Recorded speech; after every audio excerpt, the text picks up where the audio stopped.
Šajā video jūs uzzināsiet par Aknīstes pirmsākumiem un dzirdēsiet interviju ar Lietuvas vēsturnieku Giedriusu Kujeli. Aknīste ir savdabīgākā vieta Latvijā, jo līdz 1921. gadam tā atradās Lietuvas teritorijā. Kopš 1950. gada Aknīste ir pilsētas ciemats. 1056.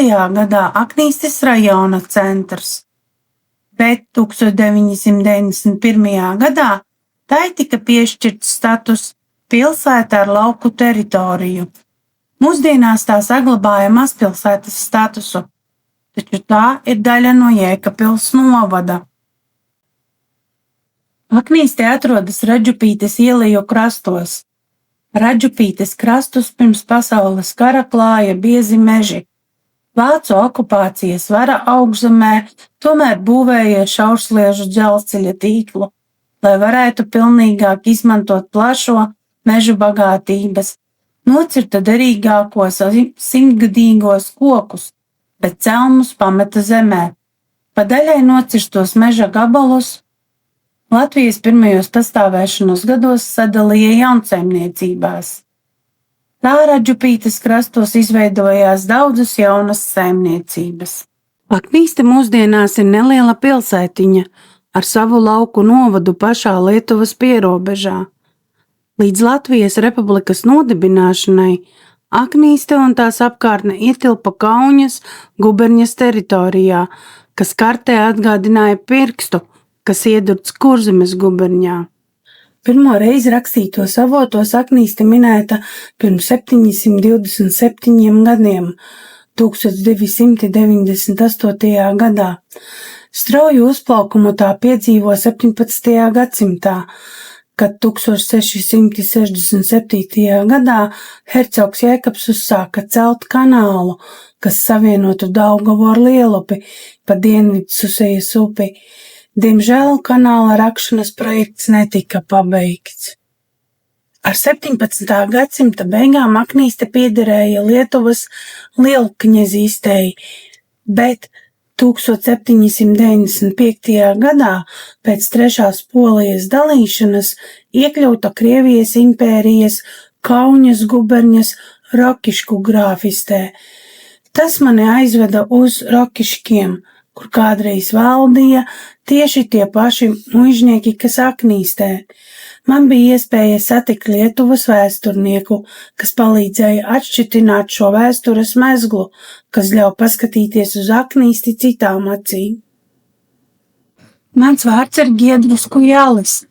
Es esmu Rokišku muzeja direktora vietnieks un vēsturnieks. Manā pārziņā ir 19. gadsimta vēsture. Ne tikai mūsu reģionā, bet arī apkārtējos reģionos. Rokiški un Aknīste ir saistīta jau no seniem laikiem, konkrēti no 16. gadsimta vidus, kad Polijas Lietuvas karalis un lielkņais Zigismunds Augusts atdeva Aknīstes muižu kņaziem Krašinskiem, konkrēti kņaziem Ivanam Timotijevičam Krašinskim, kurš tajā laikā bija Rokišku īpašnieks. Krašinski ir nākuši no Smaļenskas, bet, kad bija karš ar Maskavu, Smaļenska tika zaudēta, un viņi kompensācijā saņēma Rokišku zemes. No tā laika, 16. gadsimta līdz 19. un 20. gadsimta sākumam, Aknīste figurē visos dokumentos un avotos kopā ar Rokiškiem. Jų nuosavybėje ir tuo metu mes matome įvairių dokumentų, kaip ir jie užstatinėjami, skolinimas Aknėsės dvaras. Ir tai veda iki 19. amžiaus ir žinoma iki vėlesnių laikų. Aknīste vienmēr bijusi Lietuvas un Latvijas vienotāja pilsēta. Mūsu muzejā ir unikāls eksponāts no 1848. gada, kurā redzama teritorija, kas bija Kurlandes guberņā, bet tās bija grāfa Tīzenpauzu zemes, kas bija Rokišku grāfistes daļa. Šajā plānā var ļoti labi redzēt pilsētu Aknīste un Aknīstes muižu. Pēc tam 20. gadsimtā šī teritorija tika sadalīta uz teritoriju pie Lietuvas jūras, konkrēti Palangu un Šventeju. Iškeistos į šventosios ir Palangų pajūrį. Šī vēsturiskā teritorija apmaiņa notika 1921. gada 20. martā, kad tika parakstīts līgums ar Latviju, robežas līgums, bet pirms tam bija arbitrāža, un galvenais arbits bija Tims Jaks Simpsons. Viņa lēmums profesora Simpsona bija apmainīt teritorijas, jo līdz tam Lietuvas un Latvijas republikas robežas iezīmēja pēc iepriekšējās guberņas robežām. Tā bija Kurlandes guberņa. Tajā laikā piejūras teritorijas bija Kurlandes guberņā. Tādēļ uz šīm teritorijām pretendēja gan latvieši, gan lietuvieši. Bet pēc etniskā principa Simpsons nolēma, ka Palangai un Šventejai ir jābūt Lietuvā, bet Latvijai atdeva Aknīstes reģionu, ziemeļu daļu. Šios teritorijos remiantis etniniu pagrindu atiteko Lietuvos. Lietuva davė žemes, plotų daug didesnės, žinoma, nes paprastos žemės buvo daug mažiau vertingesnės negu pajūrio teritorija. Tai buvo būtent atidavėm tą Aknīstės apendiksą vadinamą, bei taip pat šiaurės Lietuvos teritorijos, tai yra Budbergų kaimas ir kitos ten Joniškio Mažeikių rajonus. Savukārt Latvijas valdība 1921. gadā piedāvāja aknīstiešiem palikt Latvijā. Pēc neatkarības iegūšanas, nospraužot Latvijas-Lietuvas robežu, Aknīstes novads, kur tolaik dzīvoja 90% latviešu, bez lieliem iebildumiem tika piešķirts Latvijai. Kopumā Latvijai pievienoja aptuveni 27,000 desetīnu, bet Lietuvai aptuveni 19,000 desetīnas. Teritoriāli Latvija it kā bija ieguvēja, tomēr zaudēja strateģiski nozīmīgo Palangas apgabalu Baltijas jūras piekrastē. Aknīste ir ārpasauli saistījusi 37 kilometri gara šaursliežu dzelzceļa līnija, pa kuru pēc 5 stundu ilga ceļojuma aknīstieši varēja nokļūt Jēkabpilī. Otrā pasaules kara laikā un līdz šaursliežu dzelzceļa slēgšanai 1972. gadā tas vairāk tika izmantots preču pārvadājumiem. Mūsdienās bijušā dzelzceļa vietā atrodas Uzkalns, kas kalpo kā atgādinājums par šo vietu. Aknīstē vēl joprojām ir saglabājušās vecās baznīcas drupas. Pēc vietējo teiktā, tur esot bijusi arī vecāka apsēta. 30. gadu beigās sākta celt arī jaunu baznīcas ēku, kas turpina priecēt cilvēku sirdis arī šodien. 1966. gadā Aknīstes centrā bijušajā veikala ēkā tika iekārtots ciemata kultūras nams. Šeit aknīstieši varēja apmeklēt kinofilmas, koncertus un teātra izrādes. Kultūras namā darbojās daudzveidīgi kolektīvi, tostarp dramatiskie un deju kolektīvi, koris un orķestri.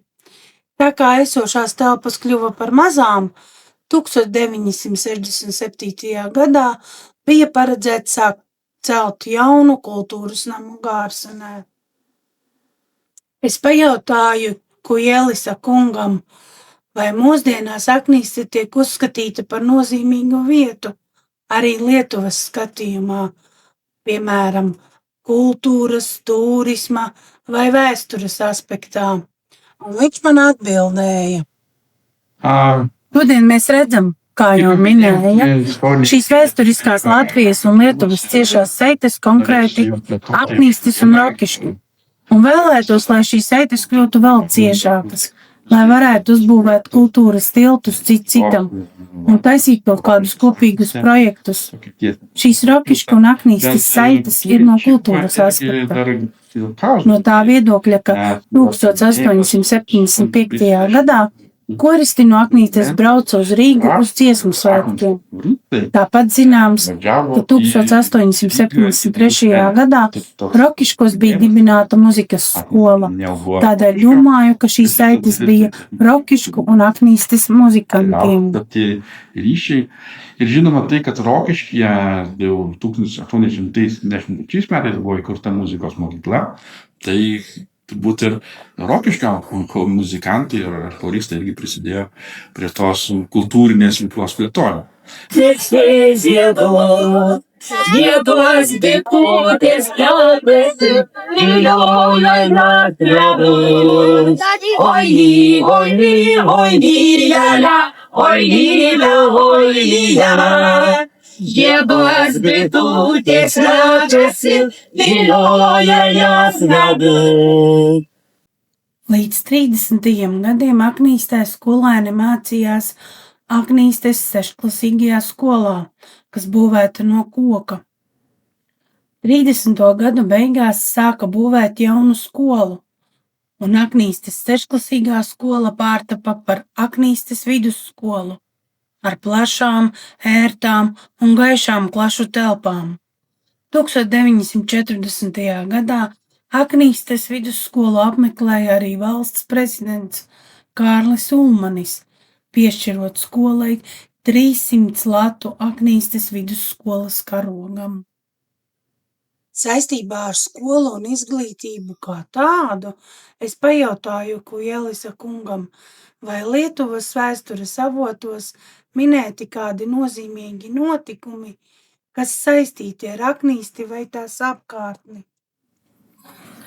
Man nav zināms, vai tagadējās grāmatās ir informācija par teritoriju apmaiņu, taču man, kā Rokiškos dzimušajam, bija sen zināms fakts, ka Lietuvai piederēja Aknīste un Subate. Pirmajā Lietuvas vēsturē bija jautājums par Subati, kam tā paliks, Lietuvai vai Latvijai, un Ilūkste arī. Pat mūsu politiķi tajā laikā zīmēja robežas pa Daugavu un pat Daugavpili. Rokiški vēsturiski ir bijusi cieši saistīta ar Latviju, jo tā atradās pie robežas. Jau 17. gadsimtā liecības stāsta par muitas punktiem pie robežas.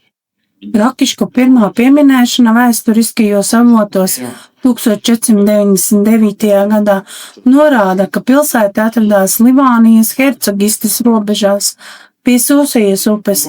Šīs teritorijas vienmēr ir bijušas savstarpēji un nedalāmi saistītas. Pēdējais jautājums, ko Jelisa kungam bija, vai Lietuvā saglabājušās kādas liecības par kultūras un vai tirdzniecības saitēm ar Aknīsti. Mūsu muzejā glabājas unikāli dokumenti no 19. gadsimta sākuma. Tās ir dažādas atskaites, finanšu atskaites par ieņēmumiem un izdevumiem, kas bijuši Aknīstē, jo Rokiški bija arī Rokišku grāfistes centrs, un tai bija mazākas saimniecības, tā saucamie forvorki. Aknīste bija arī viena no forvorkiem. Šie dokumenti un inventārs, kuros redzami Aknīstes saraksti ar visām ēkām tajā saimniecībā, un redzams Aknīstes apraksts, iedzīvotāju skaits. Pēc šīm atskaitēm var rekonstruēt kristiešu ikdienas dzīvi, kādus nodokļus viņi maksāja, kādus darbus veica. Ir pat matome, kad ir buvo tie ryšiai kultūriniai religinių bendruomenių, nes kunigai buvo paskiriami irgi iš Rokiškio į Aknystę, tiesiog tie ryšiai išlaikai buvo, išliko. 50. gados Aknīstē tika celta Aknīstes slimnīca. Mūsdienās tajā atrodas Aknīstes veselības un sociālās aprūpes centrs.